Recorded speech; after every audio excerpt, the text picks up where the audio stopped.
Hello, in this video I want to show you how to remove photos from Google Photos.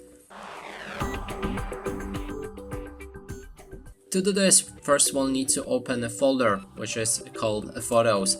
Then you'll be able to select each photo like this, or you can select entire group of photos, for example ones that were taken on Wednesday, November 30, 2022.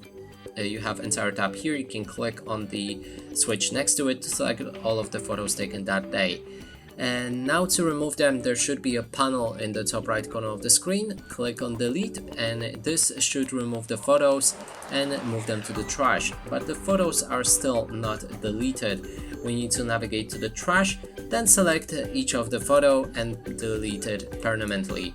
And that's it for this video. Hope you like it. Please consider subscribing to our channel, leave a like and a comment below.